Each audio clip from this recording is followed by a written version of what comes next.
Graças a Deus, aleluia. Louvado seja o nome do Senhor. Graças a Deus. Irmãos, bom dia, a paz do Senhor. Podem tomar o seu lugar, por favor?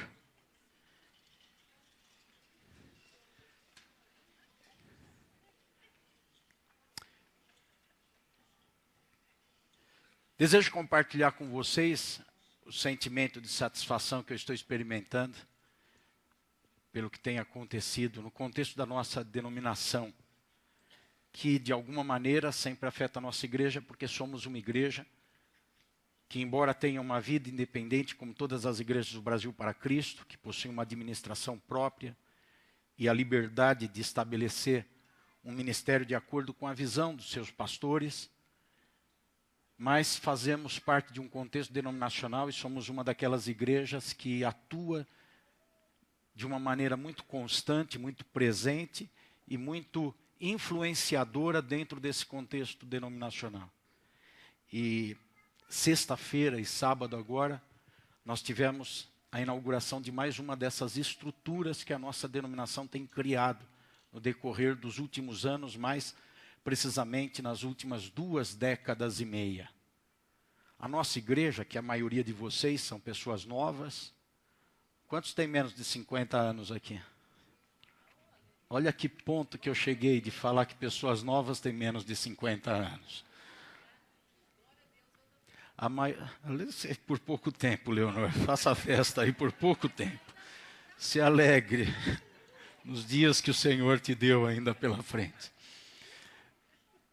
Vocês são relativamente novos. Olha como que eu estou falando, em vez de dizer nós. E não conhecem tanto o contexto da nossa igreja. A Igreja Brasil para Cristo, ela foi fundada há 58 anos atrás, como a primeira igreja pentecostal fundada por brasileiros. É a primeira igreja na linha pentecostal que pessoas brasileiras fundaram. E começaram e permanece como uma denominação que se espalha no Brasil, com mais de 2.500 templos, algumas igrejas pequenas, outras igrejas grandes, mas em todo o país, em todos os estados, está representada. E há 2 décadas e meia que ela começou a tomar forma de instituição, criando órgãos, organismos, para darem sustentação a ela. Há 25 anos atrás não existia um seminário teológico, não existia uma junta de educação cristã, não existiam convenções estabelecidas administrando nos estados e um órgão nacional que tivesse uma representação e uma influência sobre essas convenções. Não possuía um segmento de missões transcultural. Não tinha um trabalho voltado para a evangelização do mundo, de forma organizada, sistemática. E essas estruturas vêm sendo criadas, dando dinamismo às igrejas, e acima de tudo, e o que é mais importante, irmãos, fazendo-nos nos sentir qualificados dentro daquilo que o Senhor quer que a igreja faça, que a igreja estabeleça na terra. E nesse fim de semana nós tivemos a inauguração do Centro de Formação Missionária Alfa, que agora vem também somar um treinamento para missionários trabalharem no Brasil, junto com o treinamento de missionários que trabalham no exterior. Não está começando agora um centro de formação missionária propriamente dito.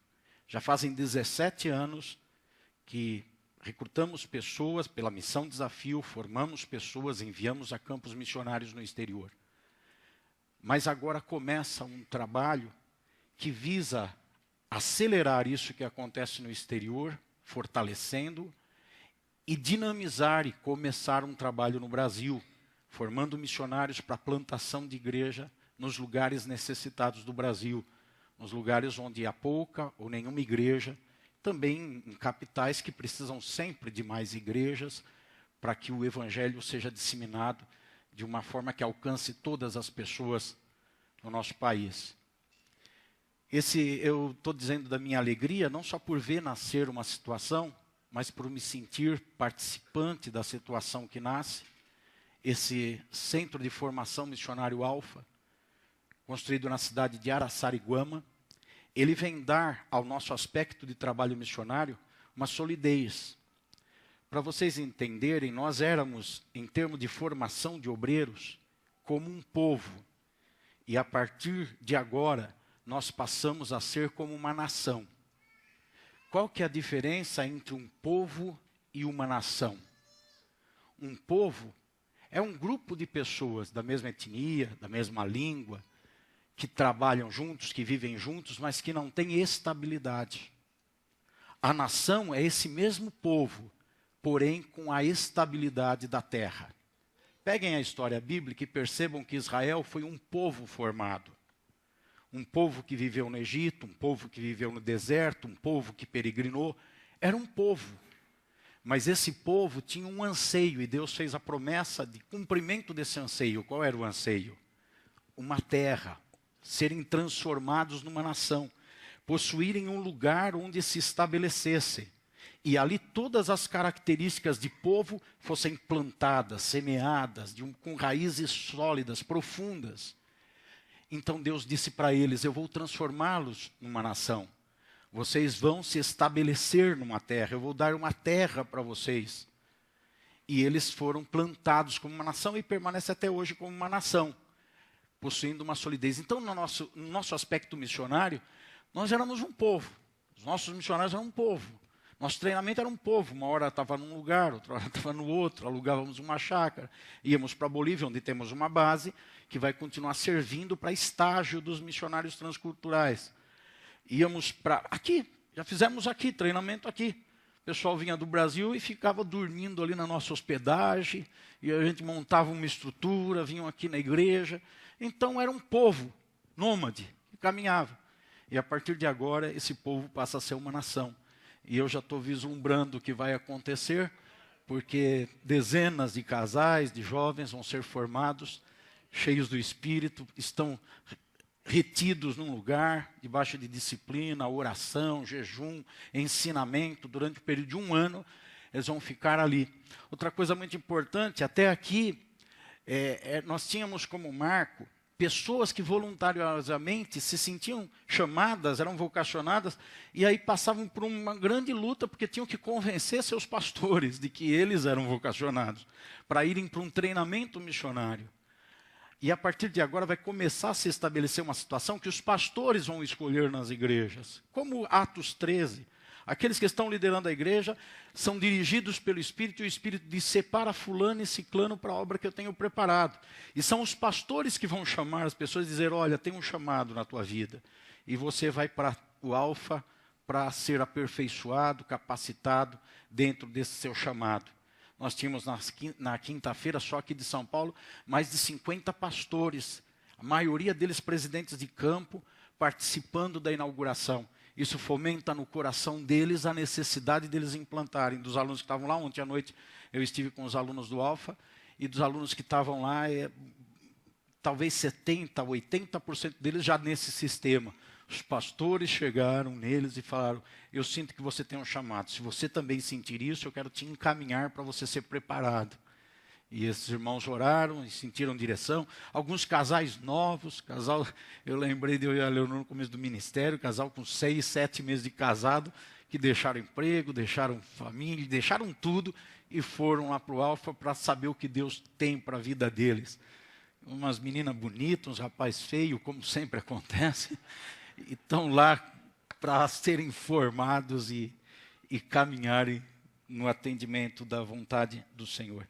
Eu me sinto muito feliz, eu estou gratificado. Sabe, irmãos, conquistas financeiras, de bens, tudo isso é muito efêmero, passageiro, posições, títulos, cargos, mas coisas que são efetivadas e que você sabe que terão uma duração e influenciarão outras gerações, quando você participa disso, a sensação, o prazer é muito grande.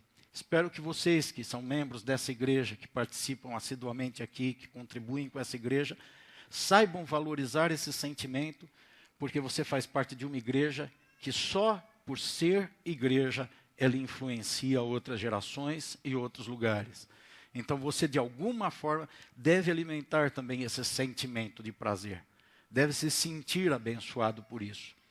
E eu estou muito feliz porque esse Alfa, na verdade, há 20 anos atrás, um pouquinho mais, eu era secretário nacional da denominação, e o presidente de então, o pastor Orlando Silva, me chamou e disse: nós precisamos fazer um treinamento para missionários, um lugar. Você tem alguma ideia de como montar isso?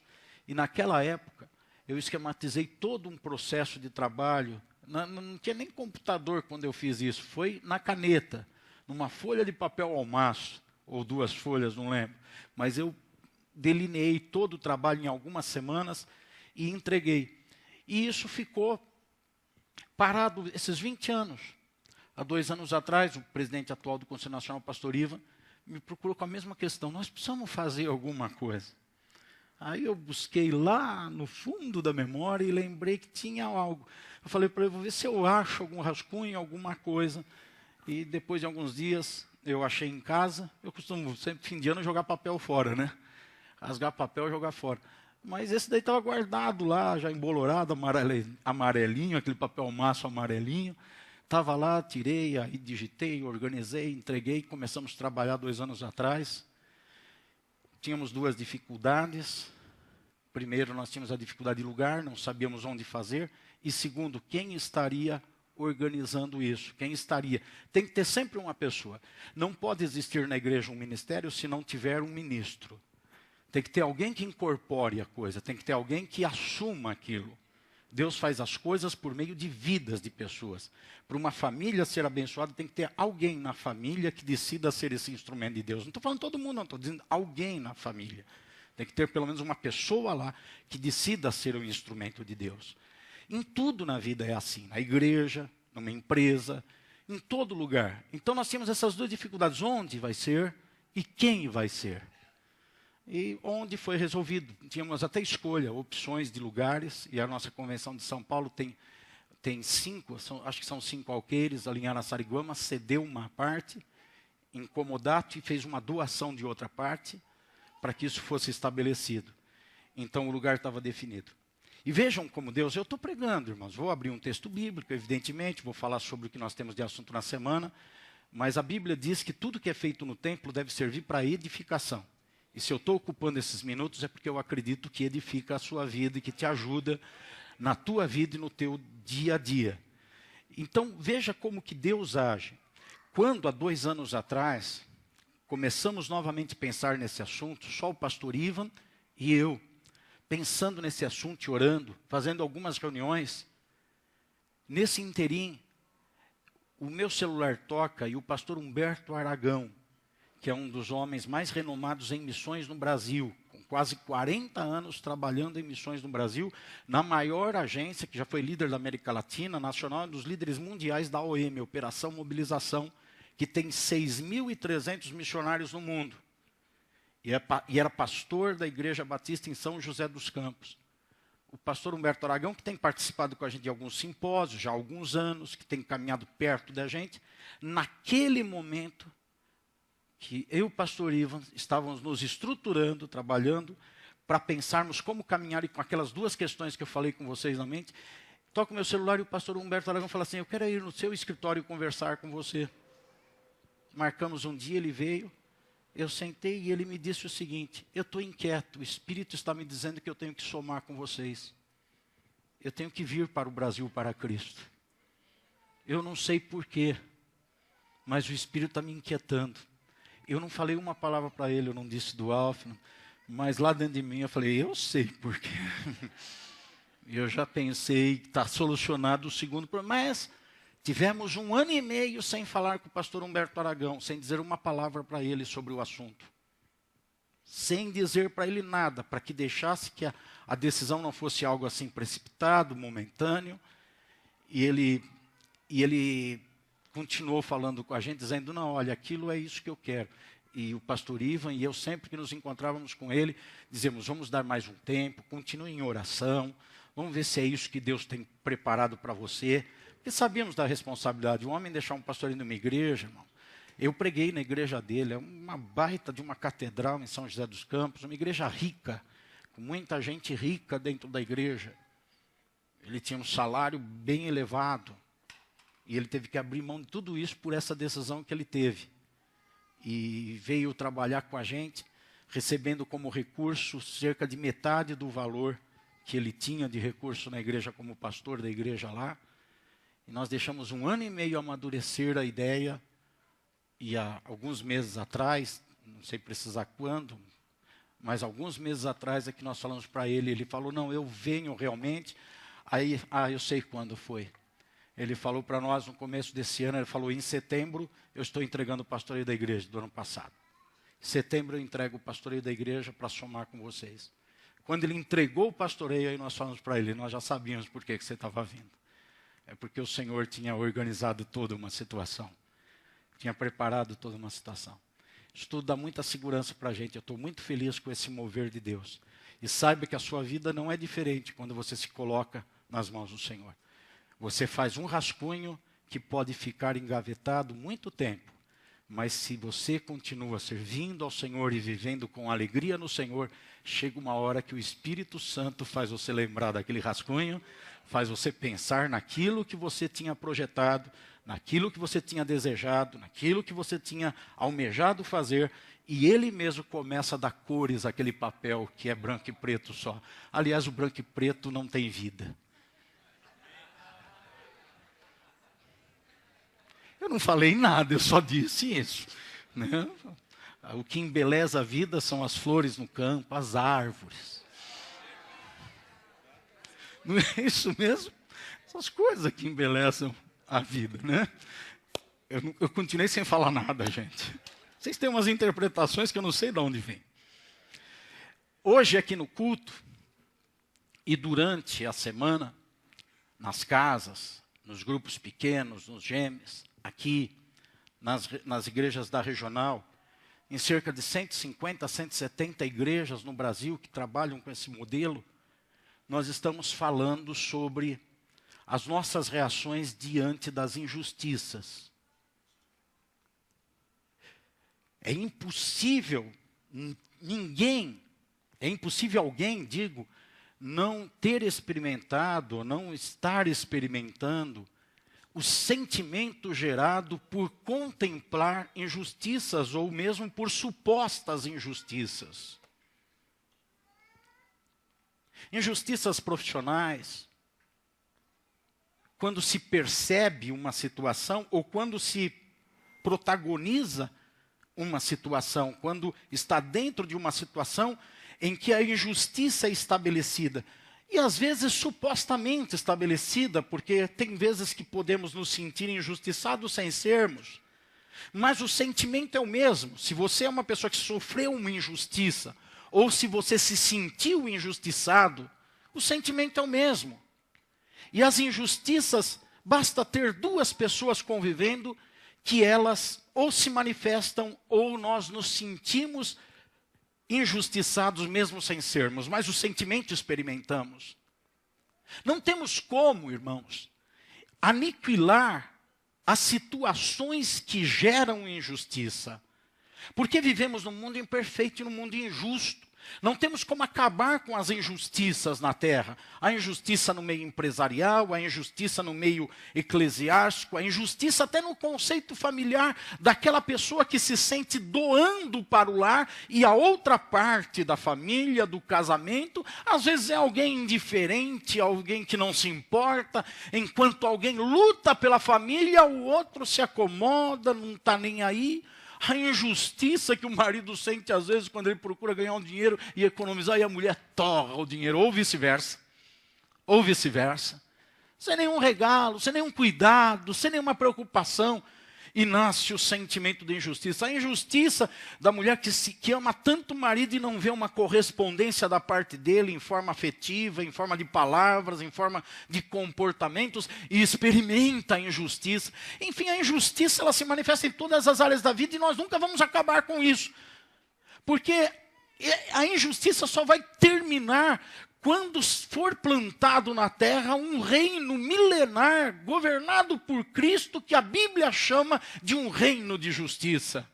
Então ali a injustiça acaba. Mas enquanto vivermos na condição de pessoas que estão estabelecidas no mundo caído, degenerado, apodrecendo, cheio de corrupção, de maldade, de gente egoísta, de cada um procurando seus próprios interesses, vivendo para si mesmo, enquanto nós estivermos nessa existência, a injustiça vai acontecer e o sentimento de injustiça vai ser sentido por nós. Então não temos que pensar como acabar com as injustiças. O que nós temos que pensar e entender é como lidar com as injustiças. Como reagir às injustiças.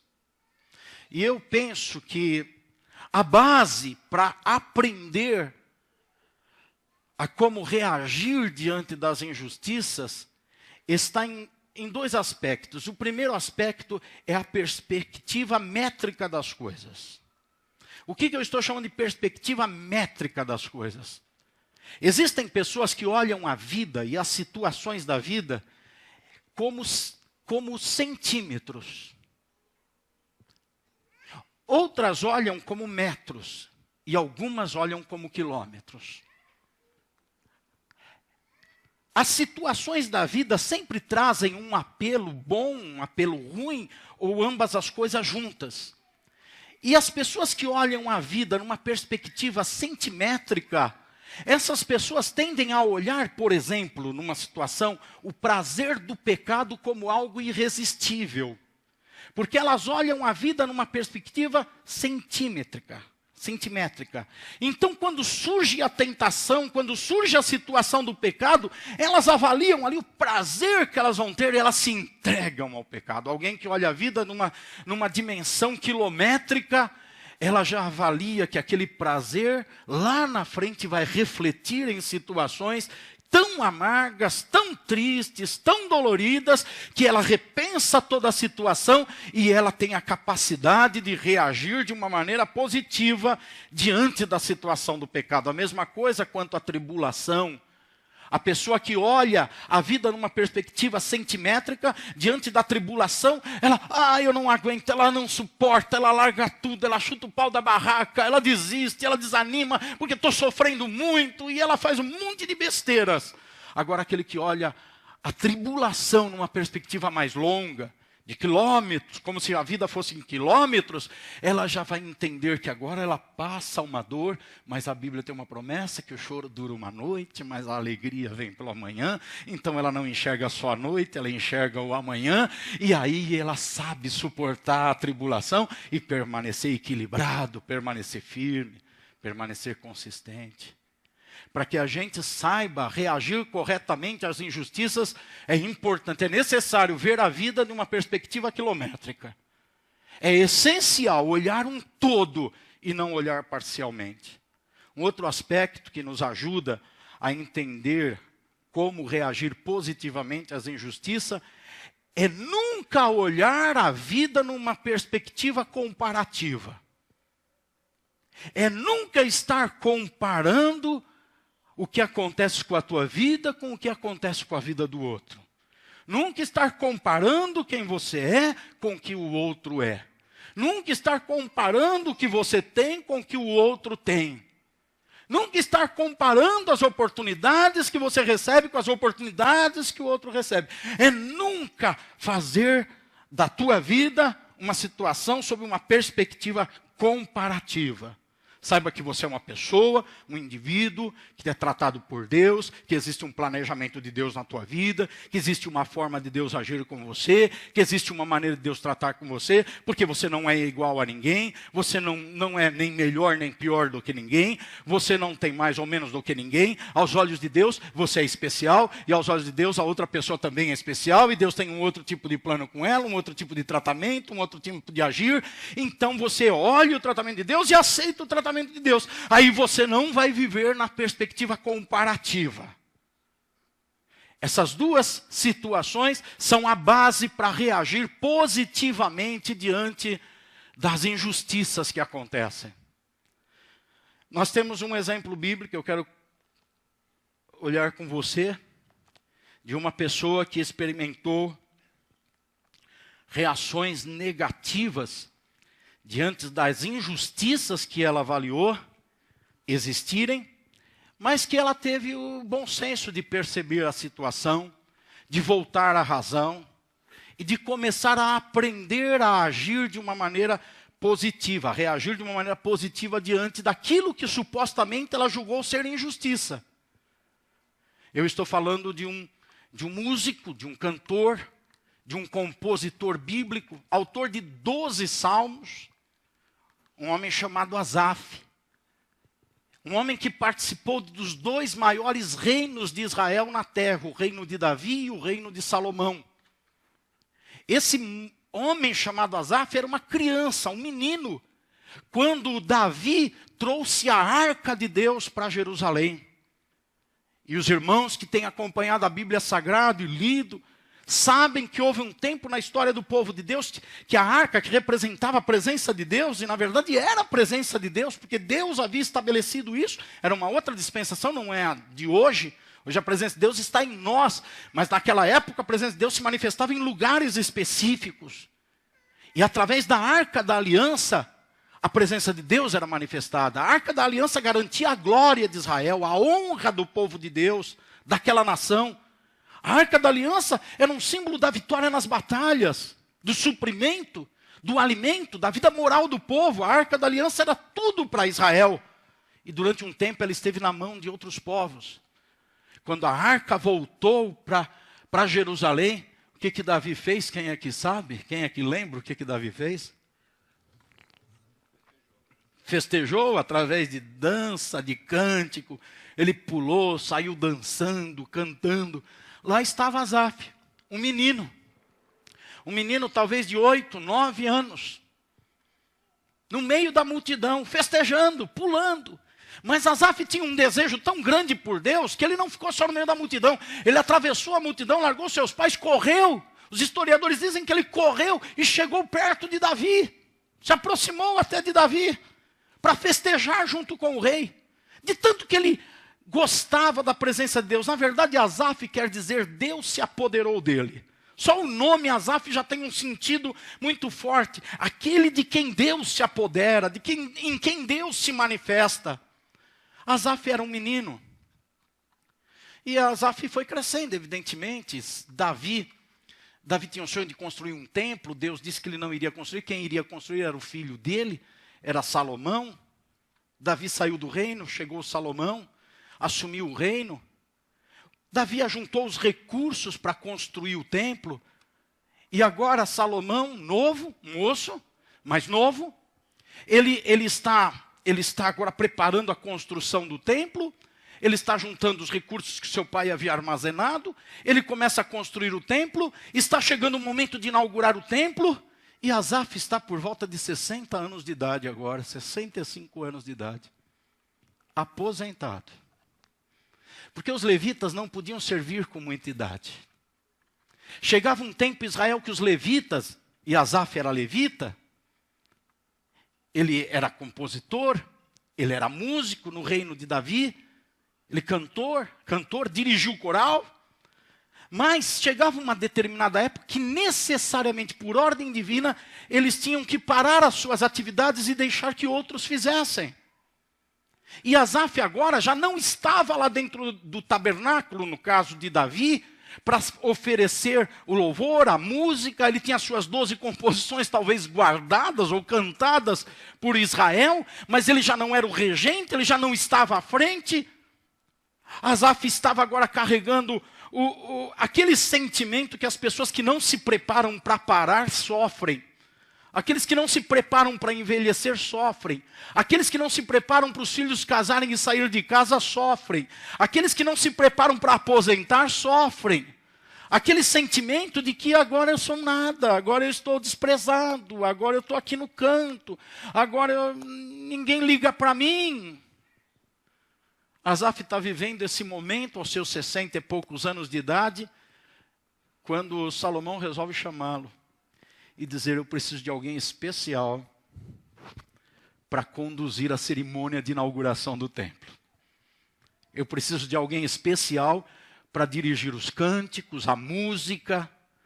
Eu preciso que esse alguém seja criativo e componha um hino que Israel nunca cantou, para na cerimônia de inauguração do templo seja cantado esse hino. E de quem que Salomão se lembra? Tem um pirulito gratuito para quem descobrir. Depois procurem o pastor titular da igreja para ele comprar o pirulito para você. É uma ordem presidencial. Mas ninguém ganhou porque ninguém falou, eu pelo menos não ouvi. Asaf. Ganhou? Chega nele, tá? Asaf. Salomão se lembra de Asaf e vai chamar Asaf. Graças a Deus que nessas alturas Asaf já estava sendo curado por Deus. E esse chamar de Salomão para Asaf é apenas o retoque final de uma cura, uma cicatrização definitiva. Porque da sua infância até 65 anos de idade, que Asaf viveu uma boa parte deles nessa posição de estar dirigindo o coro, de ser a pessoa mais importante na música em Israel, daquela pessoa que compunha os salmos, e nos últimos anos, agora ele já não estava mais, se eu não me engano era 60 anos ou 50 anos, quando tinha que o levita deixar de cumprir as suas funções. Então agora ele já não estava mais há pelo menos 5 ou 15 anos sem cumprir as suas funções. Nesses 15 anos ele começou a sentir em si o quê? O sentimento que nasce quando se sente injustiçado. E esse sentimento foi corroendo ele. E quando nós olhamos aqui o Salmo 73, nós temos 4 indicativos que mostram, que evidenciam alguém que está tomado por esse sentimento de injustiça e que não está reagindo corretamente. Porque olha, irmão, presta atenção, eu vou repetir para enfatizar. Você vai continuar experimentando algumas vezes na sua vida o sentimento de ser injustiçado. Ou mesmo de assistir à injustiça com outros. Outros estão sendo injustiçados e você vai experimentar o sentimento disso. É uma realidade na nossa existência. O que precisamos, ressalto, é saber como reagir a isso. Não é eliminar isso, é como reagir a isso. Ah, lá no meu emprego eu estou sendo injustiçado, vou sair do emprego. Vou para outro emprego porque estou sendo injustiçado, porque estou vendo injustiça. Bobinho, desculpa, é carinhosamente que eu te chamo de bobinho. Você acha que você vai para um outro emprego e nunca vai experimentar isso? Ah, eu vou sair do meu casamento porque eu estou sendo injustiçado. Eu amo tanto minha esposa e ela não dá a mínima para mim. Bobinho. Você acha que vai casar com outro e não vai sentir o sentimento de injustiça? Nós estamos num mundo assim. Vai sempre sentir. Então o importante é saber reagir.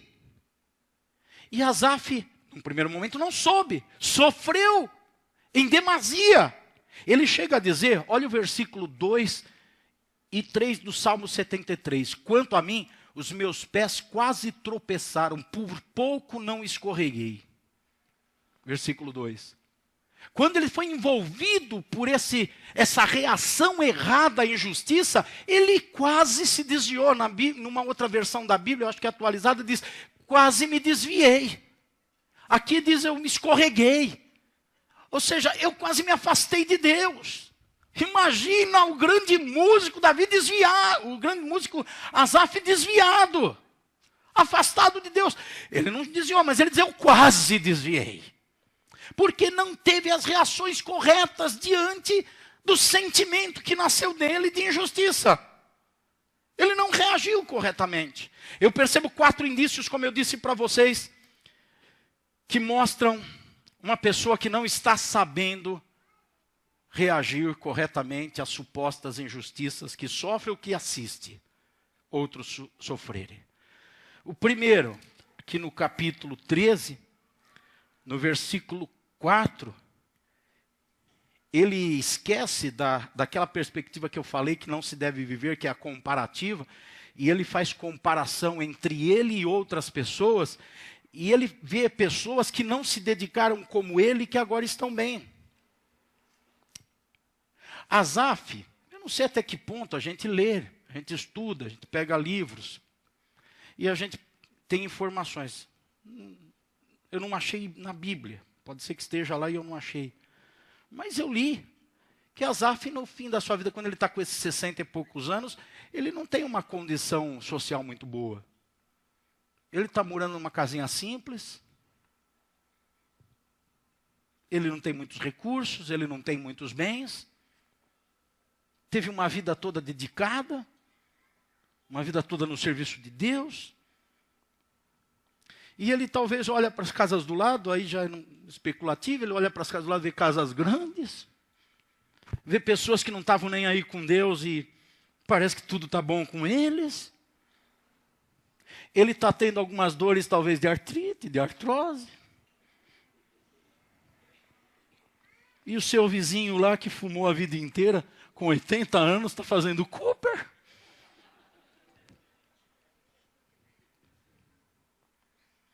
E ele no versículo 4 diz assim, eles não passam por sofrimento.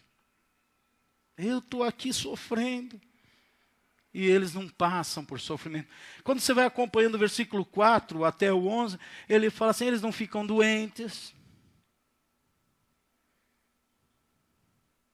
Eles falam coisas erradas e não tem consequência disso. Até as pessoas gostam de ouvir o que eles falam no versículo 10, elas se saciam com as palavras dele. Então ele começa num sentimento de comparação, dizer, o ímpio não sofre. Aquele que é injusto não sofre, ele caminha bem, eu estou aqui com as minhas dores. Não é isso, mas ele está interpretando assim, ele está olhando desse jeito. Na verdade, irmãos, o mundo vive de mentiras. As pessoas vivem de fantasias e de representação. A televisão, ela mostra a realidade do mundo e ela forma a realidade do mundo. São fantasias criadas para cobrir o vazio existente na alma das pessoas. Elas estão rindo por fora, mas por dentro elas estão se corroendo. Elas estão falando que são felizes, mas elas têm dentro delas um lamento, um murmúrio de tristeza, de angústia. Eles estão rindo diante das câmaras da vida para esconder suas frustrações, suas incapacidades. E como o mundo ama o que é seu, o mundo procura cercar e impedir que isso se torne público, conhecido de todo mundo, que as pessoas vejam as mazelas da vida daqueles que estão representando. Mas mesmo por mais que o mundo cubra, às vezes espirra e a gente fica sabendo de um grande ídolo, um astro famoso, melhores carros, mulheres, bonito na juventude, morreu de overdose. Morreu de overdose. Mas, cara, para que overdose? Tinha tudo. Quem olhava antes da overdose falava que cara feliz, está sempre na câmera rindo, sempre contando. Oh, eu sou bacana. Essa semana eu estava assistindo na televisão uma entrevista da filha de uma atriz pornô do passado, que foi modelo do Brasil, acho que foi Miss Brasil no passado, foi modelo, simplesmente, não lembro se foi Miss, não sei se estou misturando os canais, mas aquela mulher foi exemplo de beleza no passado, fez filmes, chegou a fazer filme pornô, de riqueza, e eu estava assistindo a entrevista da filha dela, uma menina toda bonitinha, de 22 anos, toda jeitosinha, com palavras certas, no mesmo caminho da mãe. Fazendo as mesmas, modelo, posou para Playboy, do mesmo jeito, tudo que a mãe fez. E a mãe hoje está internada numa clínica psiquiátrica.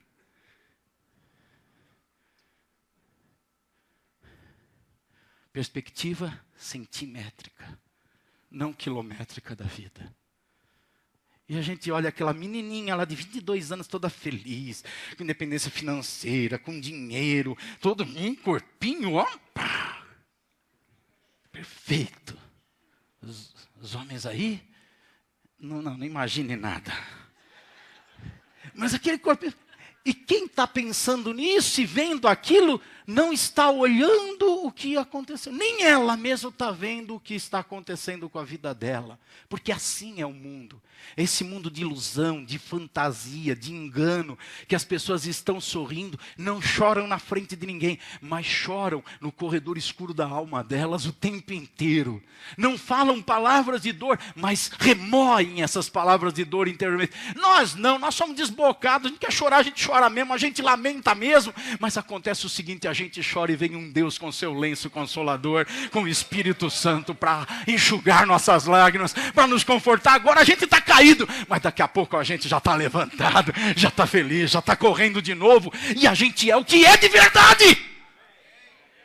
É por isso que às vezes você chega na igreja e encontra uns irmãos assim, um cara de bagaço de laranja. Porque a gente é o que é. E fique à vontade, irmão, faça a cara de bagaço de laranja. Só não acostume a ser um bagaço de laranja. Só não acostume com isso. Mas quando não estiver bem, vem para a igreja. Tem gente que fala, não estou bem, eu vou para a igreja e vou ficar lá chorando. Ah, melhor lugar para você chorar é aqui, vem mesmo. Vem. A gente é o que é. Agora essas pessoas do mundo, que às vezes a gente erra diante das injustiças, porque olha como Asaf e diz assim, eles não sofrem. Eles não sofrem. Eu assisto lá o Big Brother Brasil, eu vejo que eles não sofrem. Eu não assisto, eu estou dizendo que vocês é que falam. Eu vejo lá, estão sempre rindo, estão sempre felizes, estão sempre com uma expressão de satisfação. Eles não sofrem. O mundo é essa máscara. E as pessoas que avaliam as coisas numa perspectiva comparativa, começam a reagir de forma errada diante das injustiças. Como é maravilhoso, fico tão feliz de ver uns caras indo para a cadeia hoje em dia. Eu fico feliz de ver. Gente que no passado estava surrupiando dinheiro público, estava zombando e escarnecendo do povo, da população. Estava achando que nunca ia ter problema nenhum na vida. De repente a casa cai. A casa cai. Mas as pessoas não enxergam isso, elas não entendem que aquela fantasia toda, na verdade, já era isso de agora. Só tinha uma máscara na frente antes. Asaf errou nisso.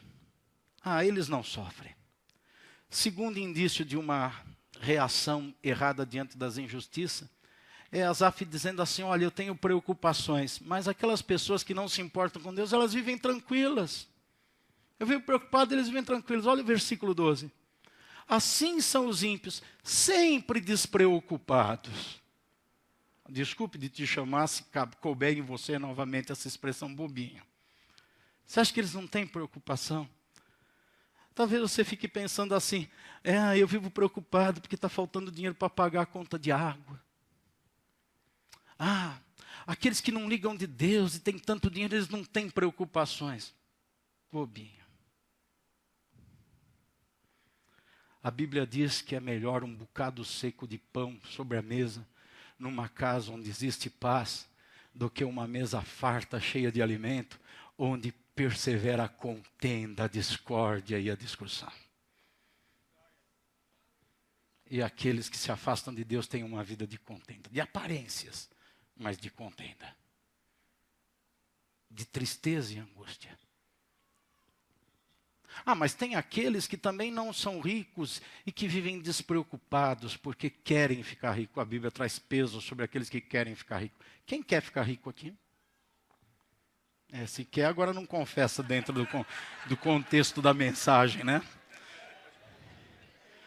Depois do culto, vai no confessionário contar isso para o pastor.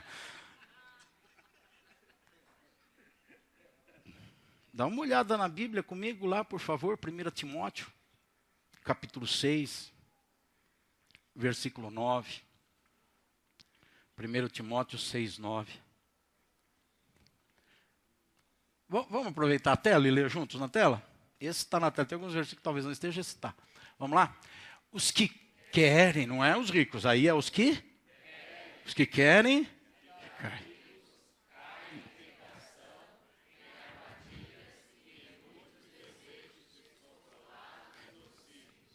que levam os homens a mergulharem na ruína e na destruição. Vivem despreocupados. Não é assim. Não é desse jeito. O terceiro equívoco de Asaf, a gente encontra no versículo 13, ele dizendo o seguinte: certamente me foi inútil manter puro o coração. Sabe aquele sentimento de que não vale a pena fazer as coisas certas? Já experimentaram isso? Eu já experimentei. Você já experimentou aquilo? Não vale a pena fazer as coisas certas. Eu espero que você tenha experimentado, mas não tenha alimentado o coração com esse sentimento, não tenha vivido esse sentimento. Porque foi o que aconteceu com Asaf. Ela alimentou esse sentimento. Não vale a pena. Eu estou fazendo as coisas certas, as coisas não andam, não dá certo. Olha eu aqui agora, 60 anos nessa casinha de madeira, morando aqui numa rua de terra, e eu estou vendo os palácios por aí, as pessoas fizeram as coisas erradas o tempo inteiro, crescendo, então não vale a pena. Ele experimentou esse tipo de coisa e se alimentou disso. Não vale a pena eu fazer as coisas certas. Eu cansei. Você já falou uma vez, eu cansei? Nem que seja só para Deus. Nem que seja só para Deus. Você já falou, eu cansei? Diante de algo certo que você fazia. Dizer, eu cansei. Todos nós passamos. Todos aqueles que estão servindo passam isso. Mas não se alimente disso. Asaf alimentou dentro dele isso. É um outro erro diante das injustiças que a gente comete e que nos prejudica. Agora, isso acontece quando a gente desvaloriza valores e valoriza circunstâncias. O sentimento de que não vale a pena fazer o que é certo é quando a gente pega conceitos, valores, princípios e joga na lata do lixo. E pega as circunstâncias, as coisas que estão acontecendo e exalta no palco da vida. Coloca lá em cima e fica de olho nas circunstâncias. E a gente vê circunstâncias ruins, vê coisas ruins acontecendo. E os valores a gente não dá atenção para eles. Joga eles fora. Então aí começa a pensar, alimentar, fortalecer a ideia de que não vale a pena fazer o que é certo. Agora, quando a gente pega os valores e coloca no palco e despreza as circunstâncias, ainda que elas sejam ruins, despreze e não fica com os olhos colocados nelas, mas olha os valores, então a gente se fortalece para continuar fazendo o que é certo, mesmo que pareça que tudo está dando errado. Mas a gente continua falando, dizendo o que é certo. Sabe aquele cara lá na empresa que é mentiroso, do pau oco, o tempo inteiro ele fala mentira, e ele vende mais que você, e ele parece que ganha os prêmios, e você que age direitinho, não ganha o prêmio, está sempre lá em segundo, terceiro, quinto, sexto, parece Felipe Massa na corrida, está sempre lá atrás. Então você, sabe aquele cara que você olha para ele e fala, pô, mas ele trapaceia o tempo inteiro e está dando certo. Se você fica olhando para ele, naquela escala de perspectiva comparativa, não olha a vida numa perspectiva quilométrica, olha milimétrica, centimétrica, então o que acontece? Você vai chegar uma hora que vai desanimar, e vai dizer, não vale a pena. Agora, se você deixar isso de lado e pegar os valores, colocar na tua frente, te ensina a vida de integridade, de honestidade, de caráter, que se constrói um homem interior pelas atitudes, independente dos prejuízos exteriores que tenha, mas as atitudes são nobres, o comportamento é elevado, os valores são aqueles balizados em Deus, na palavra de Deus. Se você faz isso, mesmo que as coisas não dê certo, você permanece lá fazendo isso. Porque você está valorizando os valores e desprezando as circunstâncias. É o caminho que o nosso irmão Paulo indicou na Bíblia. Ele desprezava as circunstâncias. Era preso, ele desprezava a prisão. Era açoitado, desprezava o açoite. Passava fome, desprezava a fome. Ele desprezava as circunstâncias, a ponto de dizer, eu posso tudo naquele que me fortalece, eu posso passar por essas circunstâncias, não tem problema. Por quê? Porque ele olhava os valores. Me importa, eu prossigo para o alvo, ele diz, quando fala desse contexto, ele diz, eu prossigo para o alvo. Quando você vê alguns versículos anteriores em Filipenses 3, você encontra ele dizendo, o meu alvo é conhecer Jesus na profundidade. O que ele está dizendo? O meu alvo é ter os valores que Jesus ensina. A profundidade de Jesus não são as curas, os milagres e nem a salvação. E isso é mostrado na Bíblia em Hebreus como rudimentos da fé. A profundidade de Jesus são os valores que formam um homem no interior, que gera uma vida reta, íntegra, honesta aos olhos de Deus. Esses valores, Paulo diz, eu desprezo as circunstâncias, eu valorizo os valores. Eu prossigo para o meu alvo, apesar das coisas que estão acontecendo de ruim. Quando segue esse caminho, você evita dizer e ter atitudes. Dizer até a gente diz, eu também digo. Mas ter atitudes na direção de que cansei, vou parar, vou largar tudo, não vou mais ser correto, não vou mais ser justo, vou andar de qualquer jeito. Você abandona esse caminho. Asaf teve esse problema. Quarto e último problema no comportamento de Asaf, que serve de referência para a gente, é o querer entender tudo. No versículo 16, ele diz assim, quando tentei entender tudo isso, ficou difícil para mim, ficou estreito. Não, quando eu tentei pôr a cabeça para pensar, entender por que acontecem as coisas assim, comigo desse jeito, com o ímpio daquele jeito, porque quando eu comecei a fazer essa comparação e tentei entender logicamente as coisas, pirei, ficou ruim demais. É isso que acontece com a gente. A gente tem que entender, ou melhor, decidir se a gente quer viver pelo que entende ou pelo que crê. A fé, ela está muito longe da lógica. A fé é do campo do impossível. A lógica é do campo do possível. Eu sei que a gente vive num mundo de lógicas e muitas coisas a gente se coloca nas lógicas desse mundo. Mas não podemos pautar a nossa vida na lógica desse mundo se quisermos viver um sobrenatural. E eu penso que vocês estão sendo ensinados no Senhor a viverem o sobrenatural. Porque para viver o natural, tem um monte de entidades por aí que estão ajudando, filosofando e levando as pessoas a viver o natural. Mas nós estamos aqui para buscar o sobrenatural. E o sobrenatural não está nem na religião. O sobrenatural está na vida. E a vida é Jesus Cristo. Eu sou o caminho, a verdade e a vida, disse Jesus. É lá que está o sobrenatural, em Jesus Cristo.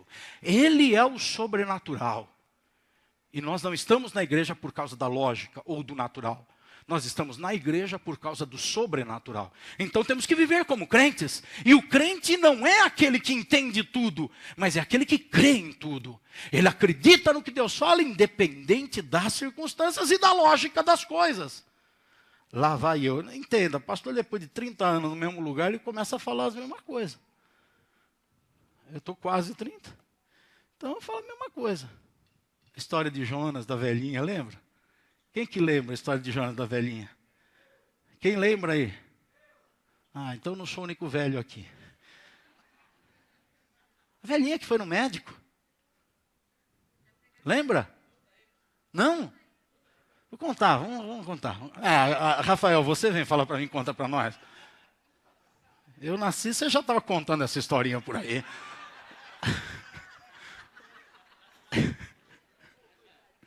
Rafael vem com esse papo pro meu lado, conta para nós.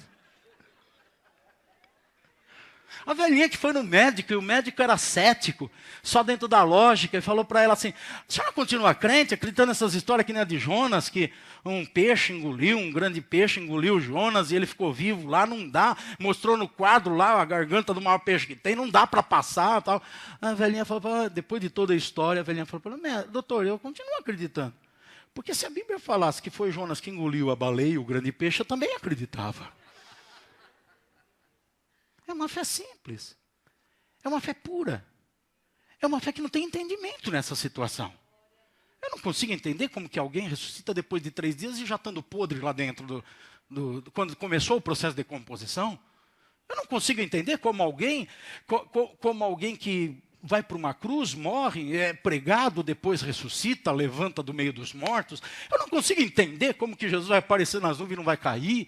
Eu não consigo entender um monte de coisa. Mas a Bíblia diz, eu acredito, porque é fé. É fé, é confiar. Eu olho para situações da minha vida que tem promessas de Deus e eu olho para elas e eu falo, não dá para eu entender como que vai acontecer. Mas é fé, vai acontecer, porque é Deus que falou. Então vai acontecer. É fé, é fé, é fé. O justo viverá da fé. Da fé. E as pessoas que E as pessoas que não conseguem reagir corretamente às injustiças, elas perdem isso. Elas perdem essa capacidade de não querer entender, mas de crer, de acreditar. Aconteceu com Asaf. Agora, depois de tudo isso, teve um dia especial na vida de Asaf. Ele fala desse dia aqui no versículo 16.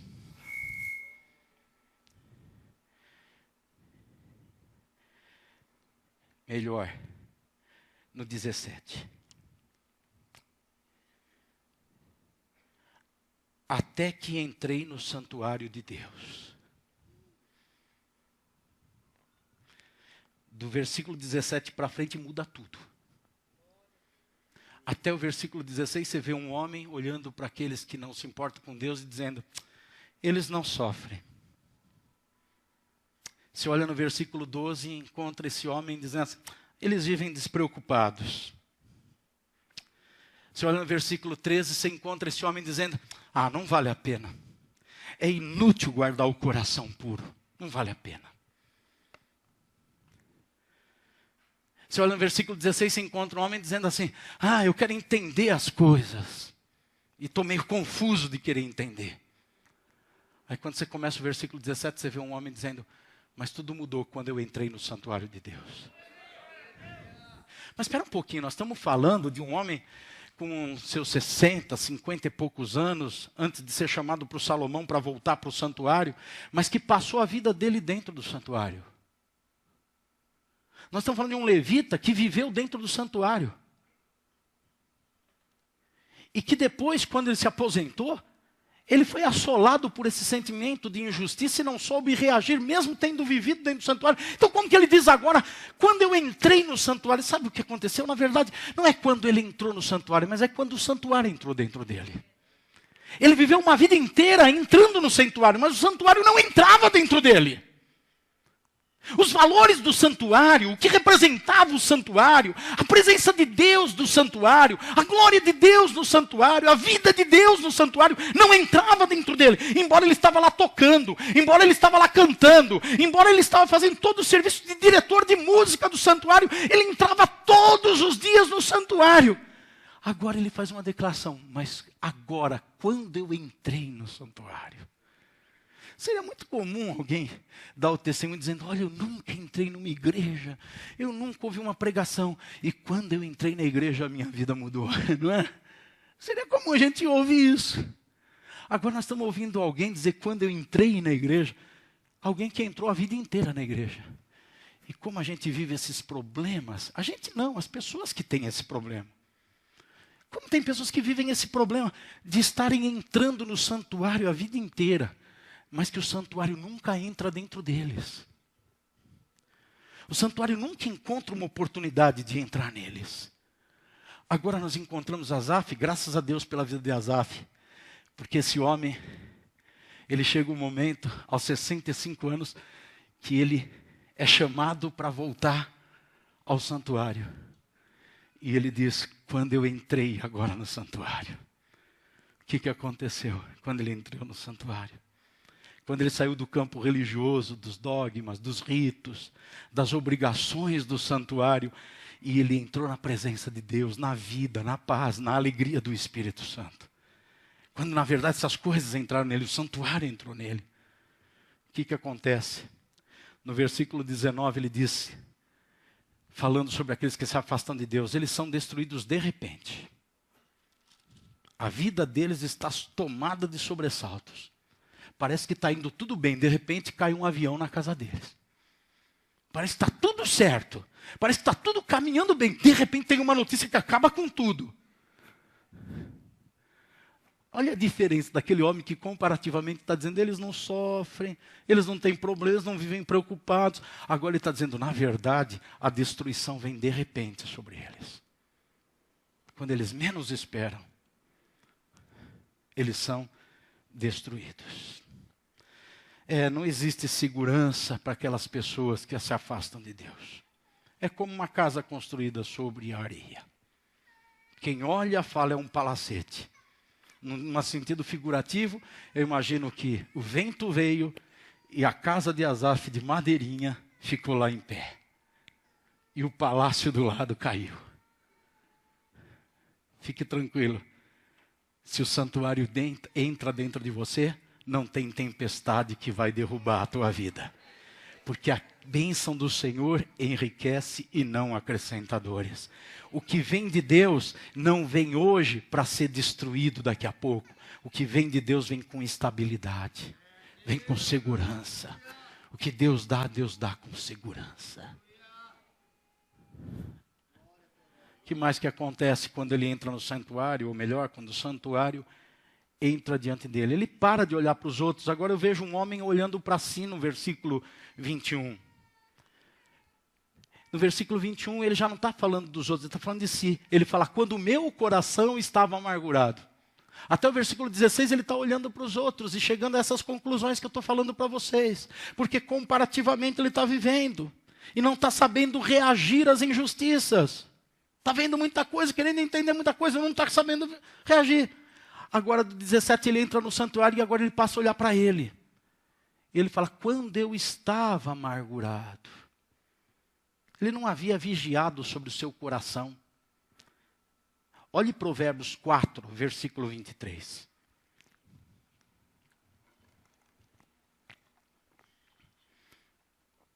Ministério de louvor, vem fazer um louvor. Se aproxima aqui enquanto os irmãos estão abrindo a Bíblia. Provérbios 4, 23. Leia para você aí esse versículo, para o seu entendimento.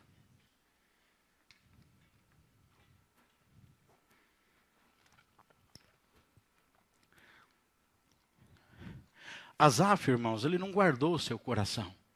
Ele não protegeu a fonte de vida.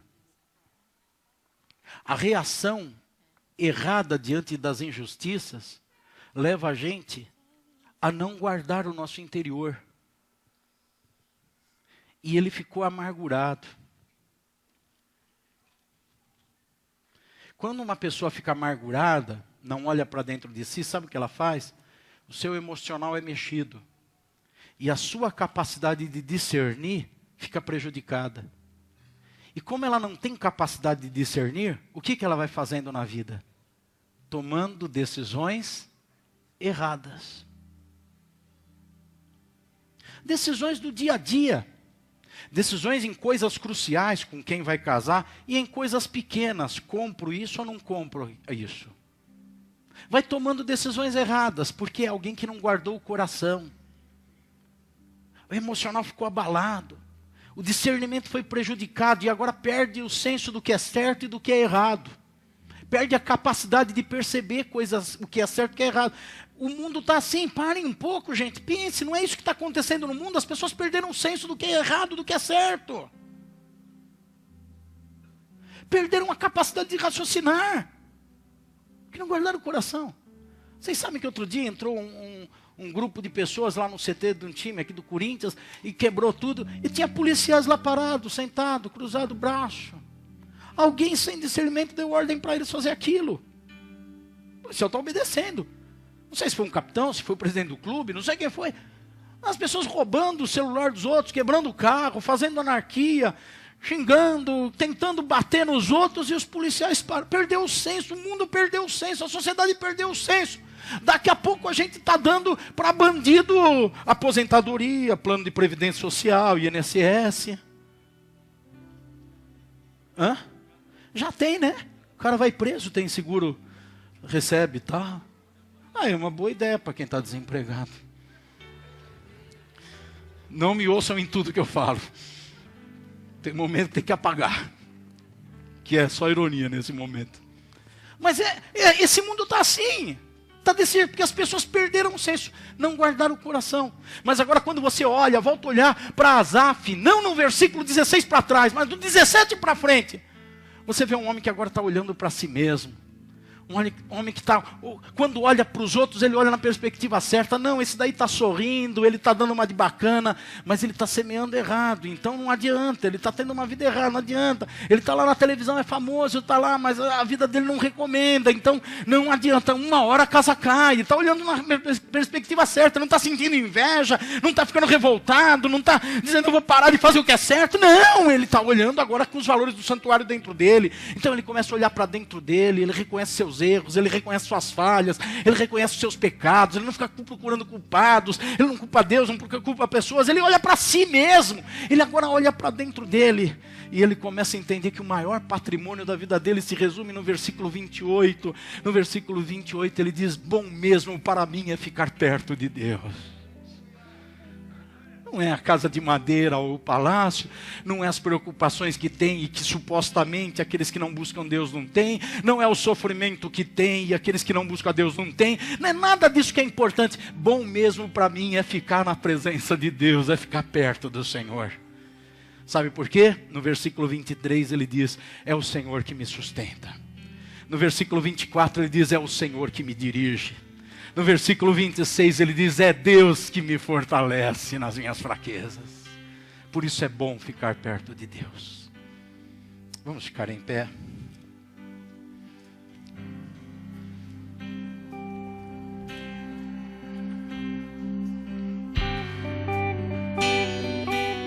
Vá pensando na sua vida enquanto nós cantamos. Vai pensando no seu coração. Vai pensando na forma como você está olhando as situações, sejam de tentações, de perspectivas de vida, de tribulações. Tamanho que você está olhando a tua vida. Vá pensando nisso. E se de alguma forma o teu coração está se abrindo para entender alguma coisa que você tem desprezado, se de alguma forma o teu coração está se abrindo para você compreender alguma coisa que até intelectualmente já sabia, mas que por ter reações erradas, talvez você se complicou. Vamos orar juntos então? Se você sente que precisa disso, vamos cantar. Depois todos nós como igreja vamos orar, mas eu queria que você viesse aqui à frente para orarmos mais juntos. Se tentaram matar durante esse louvor, vem aqui sufocando o teu coração. Se lançaram você numa cova e ferido perdeu a visão.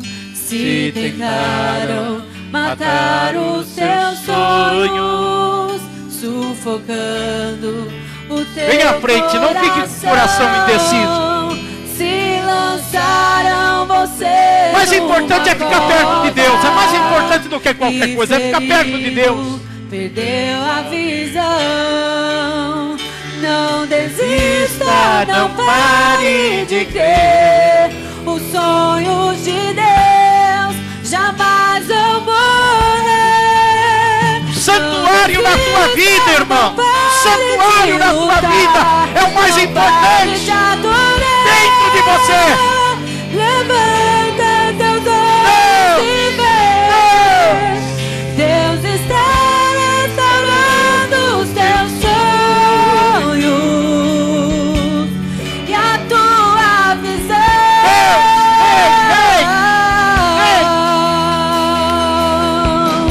Recebe a cura. Recebe a unção.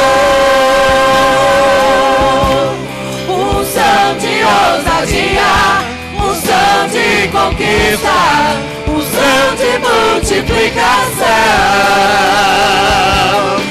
Recebe a cura, recebe a unção, unção de ousadia, unção de conquista, unção de multiplicação. Senhor, nós não oramos agora por um hábito religioso, e eu não elevo a minha voz a Ti em oração, junto com essa congregação do Senhor, porque é praxe orar depois de uma pregação. Às vezes eu não oro depois da pregação pelas pessoas, porque eu não estou aqui involucrado, Senhor, num comportamento ritualístico.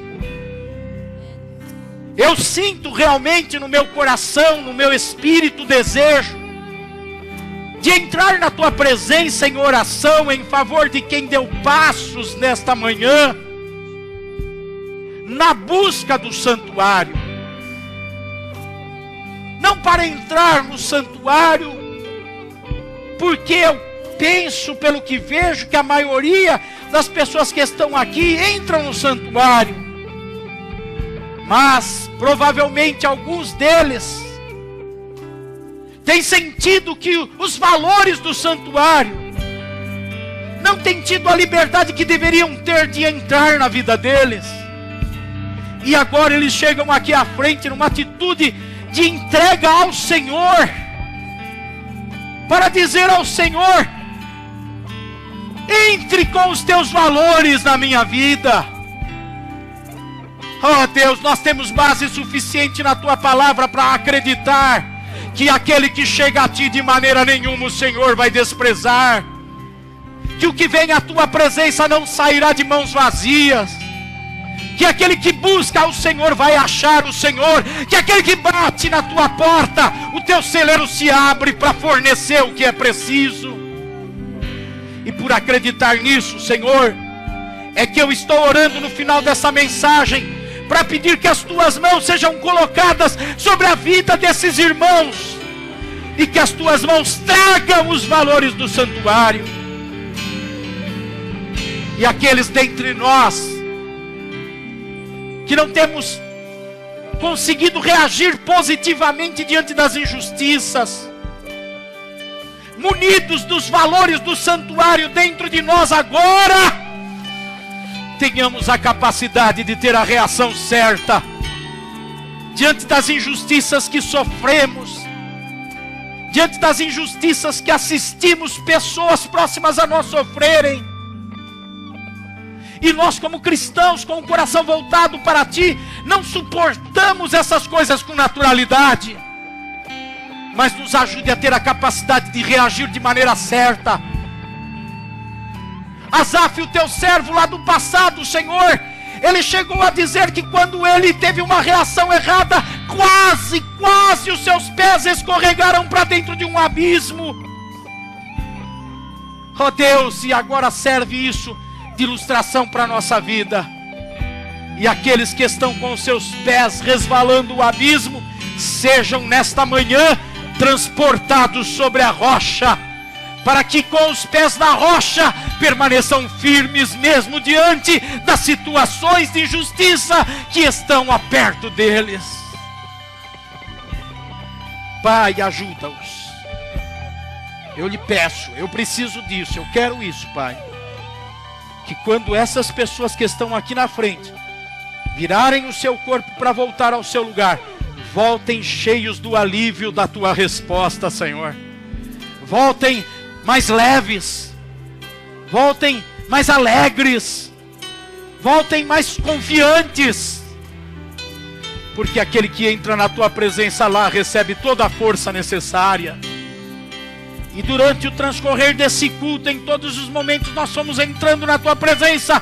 E agora, Senhor, culmina-se isso com a tua presença derramada na vida desses irmãos que responderam ao convite desta manhã. Ajuda-os, Pai, no poder do Espírito Santo. Ajuda-os, Pai, a caminharem em vitória. É o que eu oro a ti, Pai, no poder, na autoridade do nome de Jesus Cristo. Toda a igreja diga amém. Vocês aqui na frente digam amém. Amém. Se aqui na frente algum de vocês ainda não é membro da igreja, estava desviado, afastado do caminho do Senhor, ou não conhecia ainda o Senhor, por favor, preencha essa ficha que o pastor Luciano pediu para você retirar do envelope. Preencha, e na saída do templo, eu acho que vai ser essa sistemática, né? Eu não sei onde está o pastor, você está ali. Essa entrega para os diáconos que estão na porta, os irmãos que estão de camisa branca, entrega para eles, que eles fazem chegar no pastor essa ficha, tá?